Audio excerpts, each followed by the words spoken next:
آج باکسنگ کی دنیا کے عظیم ترین کھلاڑی محمد علی کی برسی عقیدت و احترام سے منائی جا رہی ہے۔ محمد علی، جن کا اصل نام کیسیوس میرسیلس کلے تھا، 17 جنوری 1942 کو امریکی ریاست کینٹی کے شہر لوئس ویل میں پیدا ہوئے۔ انہوں نے اپنی ابتدائی تعلیم سینٹرل ہائی اسکول سے حاصل کی۔ تعلیم کے ساتھ ساتھ انہیں باکسنگ کا شوق ہوا، جو ایک سائیکل چوری ہونے کے واقعے سے شروع ہوا۔ صرف 18 سال کی عمر میں محمد علی نے 1960 کے روم اولمپک میں گولڈ میڈل جیتا اور دنیا کو اپنی صلاحیتوں کا بھرپور جواب دیا۔ پیشہ ور باکسنگ کا آغاز انہوں نے اسی سال کیا اور چند سالوں میں وہ باکسنگ کی دنیا پر چھا گئے۔ 1964 میں انہوں نے سونی لسٹن کو شکست دے کر پہلی بار ورلڈ ہیوی ویٹ چیمپئن شپ جیتی اور اسی سال اسلام قبول کرتے ہوئے اپنا نام محمد علی رکھا۔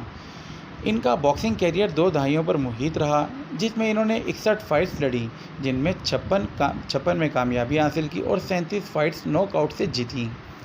محمد علی کی یادگار فائٹس میں 1974 کی رمبل ان دی جنگل شامل ہے، جہاں انہوں نے جارج فورمین کو شکست دی، اور 1975 کی تھریلا ان منیلا فائٹ، جو فریٹز کے خلاف تھی۔ ان کی آخری پروفیشنل فائٹ 1981 میں ٹریور بیربک کے خلاف ہوئی۔ انہوں نے 3 مرتبہ ہیوی ویٹ چیمپئن بننے کا اعزاز حاصل کیا، جو اپنی نوعیت کا منفرد کارنامہ ہے۔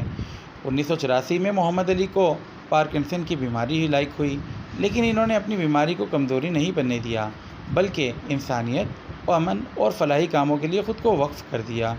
وہ اقوام متحدہ کے امن کے سفیر بھی رہے۔ 3 جون 2016 کو محمد علی 74 سال کی عمر میں انتقال کر گئے۔ صرف ایک باکسر نہیں، ایک نظریہ تھے۔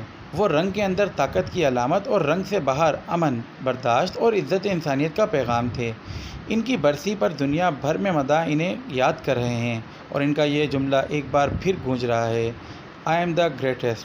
I said that even before I knew I was."